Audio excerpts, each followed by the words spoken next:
ओम शांति। साकार मुरली 24 दिसंबर 2020। मीठे बच्चे, यह शरीर रूपी खिलौना आत्मा रूपी चैतन्य चाबी से चलता है। तुम अपने को आत्मा निश्चय करो तो निर्भय बन जाएंगे। प्रश्न: आत्मा शरीर के साथ खेल खेलते नीचे आई है, इसलिए उसको कौन सा नाम देंगे? उत्तर: कठपुतली। जैसे ड्रामा में कठपुतलियों का खेल दिखाते हैं, वैसे तुम आत्माएं कठपुतली की तरह 5000 वर्ष में खेल खेलते नीचे पहुंच गई हो। बाप आए हैं तुम कठपुतलियों को ऊपर चढ़ने का रास्ता बताने। अब तुम श्रीमत की चाबी लगाओ तो ऊपर चले जाएंगे। गीत। महफिल में जल उठी शमा। ओम शांति। रूहानी बाप रूहानी बच्चों को श्रीमत देते हैं। कभी कोई की चलन अच्छी नहीं होती तो माँ बाप कहते हैं तुमको शल ईश्वर मत देवें। विचारों को यह पता ही नहीं कि ईश्वर सचमुच मत देते हैं। अभी तुम बच्चों को ईश्वरीय मत मिल रही है, अर्थात रूहानी बाप बच्चों को श्रेष्ठ मत दे रहे हैं श्रेष्ठ बनने के लिए। अभी तुम समझते हो हम श्रेष्ठ ते श्रेष्ठ बन रहे हैं। बाप हमको कितनी ऊंच मत दे रहे हैं। हम उनकी मत पर चलकर मनुष्य से देवता बन रहे हैं। तो सिद्ध होता है मनुष्य को देवता बनाने वाला वही बाप है। सिख लोग भी गाते हैं, मनुष्य से देवता किए तो जरूर मनुष्य से देवता बनाने की मत देते हैं। उनकी महिमा भी गाई है, एकमकार कर्ता पुरुष निर्भय। तुम सब निर्भय हो जाते हो, अपने को आत्मा समझते हो ना। आत्मा को कोई भय नहीं रहता है। बाप कहते हैं निर्भय बनो। भय फिर काहे का? तुमको कोई भय नहीं। तुम अपने घर बैठे भी बाप की श्रीमत लेते रहते हो। अब श्रीमत किसकी, कौन देते हैं? यह बातें गीता में तो है नहीं। अभी तुम बच्चे समझते हो। बाप कहते हैं तुम पतित बन गए हो। अब पावन बनने के लिए मामेकम याद करो। यह पुरुषोत्तम बनने का मेला संगम युग पर ही होता है। बहुत आकर श्रीमत लेते हैं। इसको कहा जाता है ईश्वर के साथ बच्चों का मेला। ईश्वर भी निराकार है, बच्चे आत्माएं भी निराकार हैं। हम आत्मा हैं, यह पक्की पक्की आदत डालनी है। जैसे खिलौने को चाबी दी जाती है तो डांस करने लग पड़ते हैं, तो आत्मा भी इस शरीर रूपी खिलौने की चाबी है। आत्मा इनमें ना हो तो कुछ भी कर ना सकें। तुम हो चैतन्य खिलौने। खिलौने को चाबी नहीं दी जाए तो काम का नहीं रहेगा, खड़ा हो जाएगा। आत्मा भी चैतन्य चाबी है और यह अविनाशी अमर चाबी है। बाप समझाते हैं मैं देखता ही हूं आत्मा को। आत्मा सुनती है, यह पक्की आदत डालनी है। इस चाबी बिगर शरीर चल ना सके। इनको भी चाबी अविनाशी मिली हुई है। 5000 वर्ष इसकी चाबी चलती है। चैतन्य चाबी होने कारण चक्र फिरता ही रहता है। यह है चैतन्य खिलौने। बाप भी चैतन्य आत्मा है। जब चाबी पूरी हो जाती है तो फिर बाप नए सिर युक्ति बताते हैं कि मुझे याद करो तो फिर चाबी लग जाएगी। अर्थात आत्मा तमो प्रधान से सतो प्रधान बन जाएगी। जैसे मोटर से पेट्रोल खत्म होने पर फिर भरा जाता है ना। अभी तुम्हारी आत्मा समझती है हमारे में पेट्रोल कैसे भरेगा। बैटरी खाली होती है, फिर उनमें पावर भरी जाती है ना। बैटरी खाली होती है तो लाइट खत्म हो जाती है। अब तुम्हारी आत्मा रूपी बैटरी भरती है। जितना याद करेंगे उतना पावर भरती जाएगी। इतना 84 जन्मों का चक्र लगाए बैटरी खाली हो गई है। सतो रजो तमो में आई है। अब फिर बाप आए हैं चाबी देने अथवा बैटरी को भरने।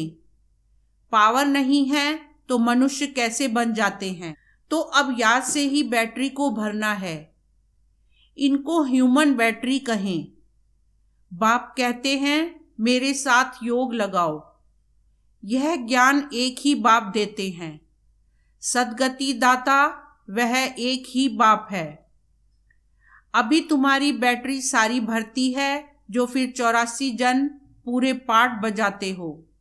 जैसे ड्रामा में कठपुतलियां नाचती हैं ना, तुम आत्माएं भी ऐसी कठपुतलियों मिसल हो।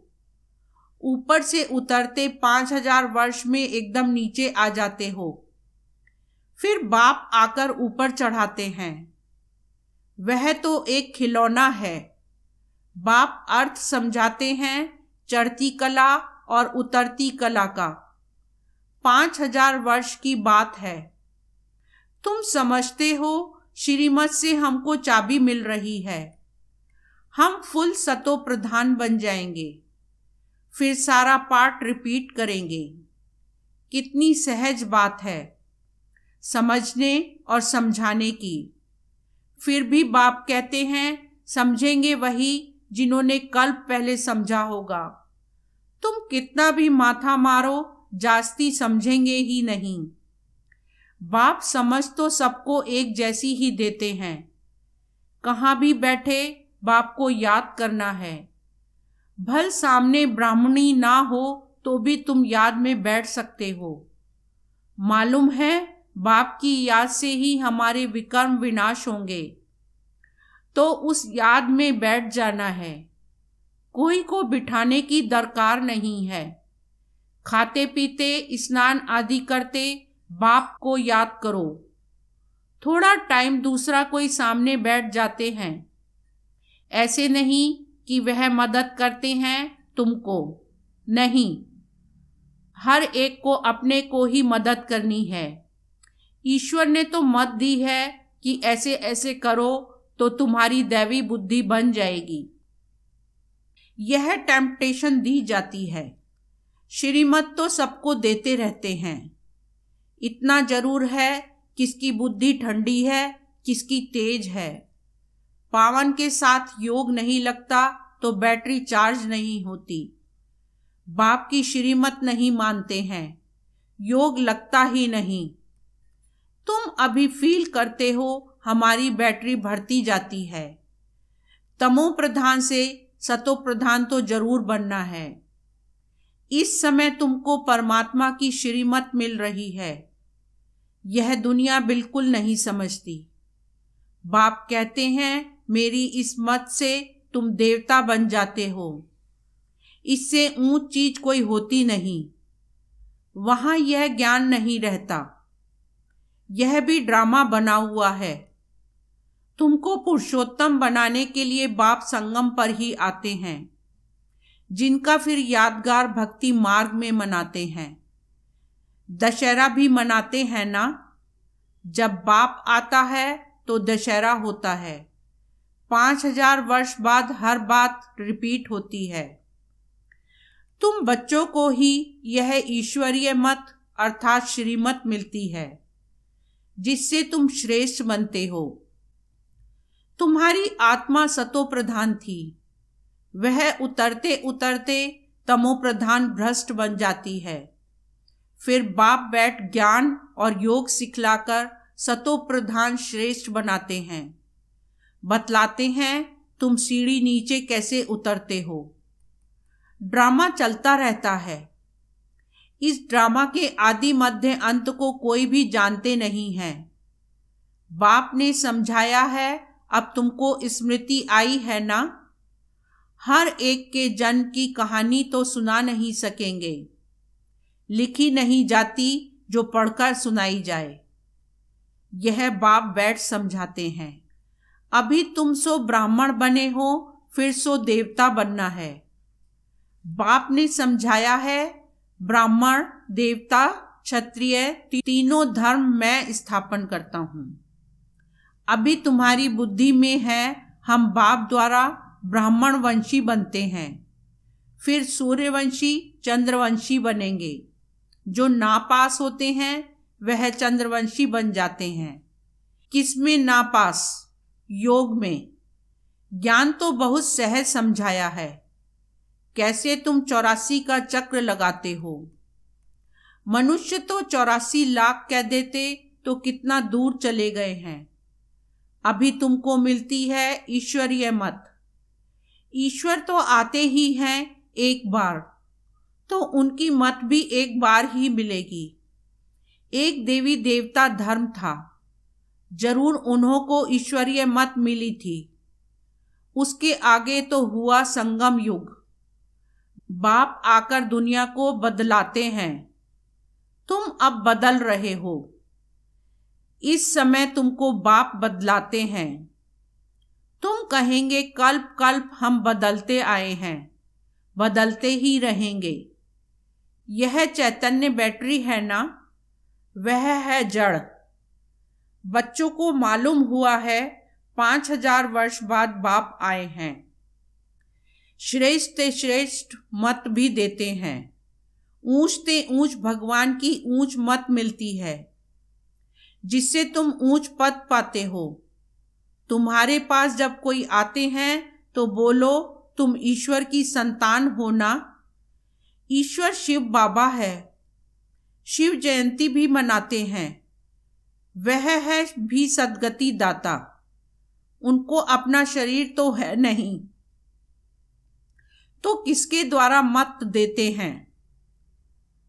तुम भी आत्मा हो, इस शरीर द्वारा बातचीत करते हो ना। शरीर बिगर आत्मा कुछ कर ना सके। निराकार बाप भी आए कैसे? गायन भी है, रथ पर आते हैं। फिर कोई ने क्या बैठ बनाया है। त्रिमूर्ति भी सूक्ष्म वतन में बैठ दिखाया है। बाप समझाते हैं यह सब है साक्षात्कार की बातें। बाकी रचना तो सारी यहाँ है ना, तो रचता बाप को भी यहाँ आना पड़े। पतित दुनिया में ही आकर पावन बनाना है। यहाँ बच्चों को डायरेक्ट पावन बना रहे हैं। समझते भी हैं, फिर भी ज्ञान बुद्धि में बैठता नहीं। कोई को समझा नहीं सकते। श्रीमत को उठाते नहीं तो श्रेष्ठ ते श्रेष्ठ बन नहीं सकते। जो समझते ही नहीं वह क्या पद पाएंगे। जितना सर्विस करेंगे उतना ऊंच पद पाएंगे।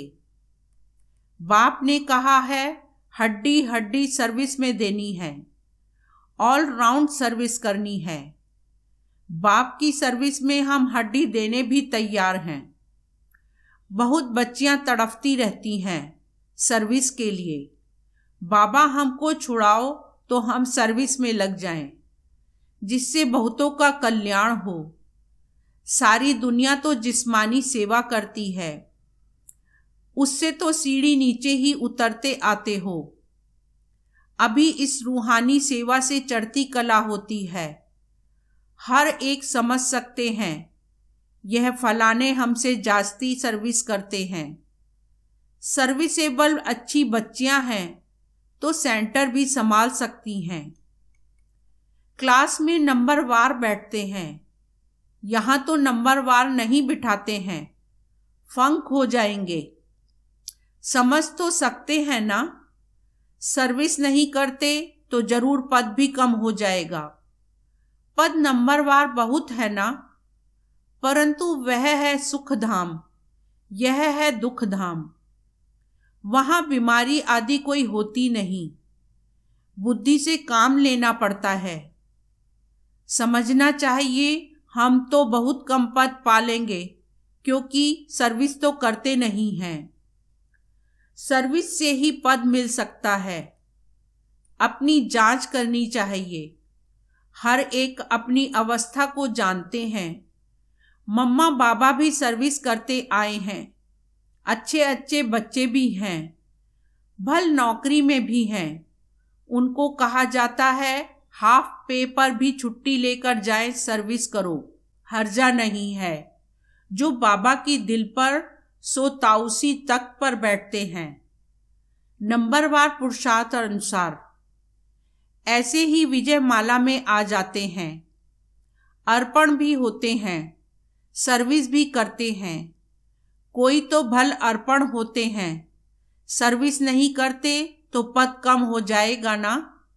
यह राजधानी स्थापन होती है श्रीमत से, ऐसा कभी सुना? अथवा पढ़ाई से राजाई स्थापन होती है, यह कभी सुना, कभी देखा?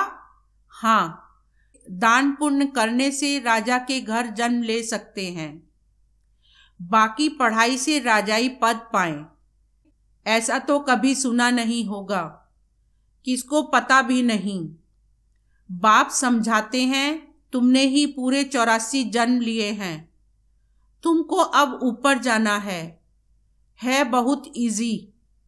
तुम कल्प कल्प समझते हो नंबरवार पुरुषार्थ अनुसार। बाप याद प्यार भी नंबरवार पुरुषार्थ अनुसार देते हैं। बहुत याद प्यार उनको देंगे जो सर्विस में हैं। तो अपनी जांच करनी है कि मैं दिल पर चढ़ा हुआ हूँ, माला का दाना बन सकता हूँ।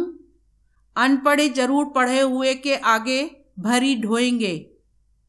बाप तो समझाते हैं बच्चे पुरुषार्थ करें, परंतु ड्रामा में पार्ट नहीं है तो फिर कितना भी माथा मारो, चढ़ते ही नहीं। कोई ना कोई ग्रहचारी लग जाती है। देह अभिमान से ही फिर और विकार आते हैं। मुख्य कड़ी बीमारी देह अभिमान की है। सतयुग में देह अभिमान का नाम ही नहीं होगा, वहां तो है ही तुम्हारी प्रारब्ध। यह यहाँ ही बाप समझाते हैं, और कोई ऐसी श्रीमत देते नहीं कि अपने को आत्मा समझ मामेकम याद करो। यह मुख्य बात है, लिखना चाहिए। निराकार भगवान कहते हैं मुझ एक को याद करो, अपने को आत्मा समझो, अपनी देह को भी याद नहीं करो। जैसे भक्ति में भी एक शिव की ही पूजा करते हो। अब ज्ञान भी सिर्फ मैं ही देता हूं, बाकी सब है भक्ति, अव्यभिचारी ज्ञान एक ही शिव बाबा से तुमको मिलता है। यह ज्ञान सागर से रतन निकलते हैं, उस सागर की बात नहीं। यह ज्ञान का सागर तुम बच्चों को ज्ञान रतन देते हैं, जिससे तुम देवता बनते हो। शास्त्रों में तो क्या क्या लिख दिया है, सागर से देवता निकला फिर रतन दिया।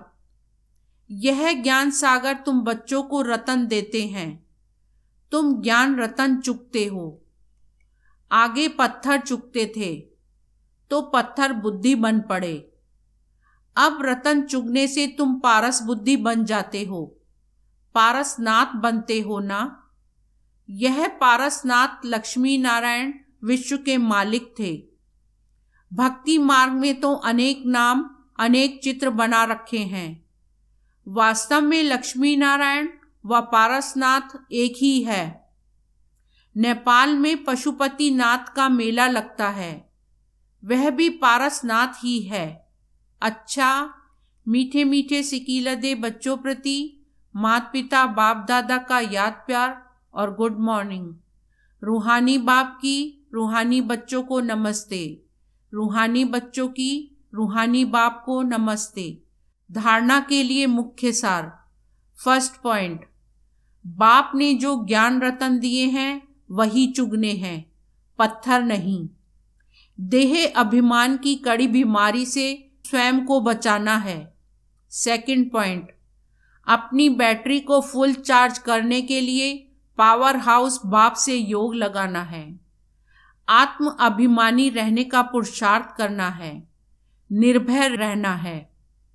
वरदान, सर्व संबंध और सर्व गुणों की अनुभूति में संपन्न बनने वाले संपूर्ण मूर्त भव। सार, संगम युग पर विशेष सर्व प्राप्तियों में स्वयं को संपन्न बनाना है। इसलिए सर्व खजाने, सर्व संबंध, सर्व गुण और कर्तव्य को सामने रख चेक करो कि सर्व बातों में अनुभवी बने हैं। यदि किसी भी बात के अनुभव की कमी है तो उसमें स्वयं को संपन्न बनाओ। एक भी संबंध व गुण की कमी है तो संपूर्ण स्टेज व संपूर्ण मूर्त नहीं कहला सकते। इसलिए बाप के गुणों व अपने आदि स्वरूप के गुणों का अनुभव करो, तब संपूर्ण मूर्त बनेंगे। स्लोगन, जोश में आना भी मन का रोना है। अब रोने का फाइल खत्म करो। ओम शांति।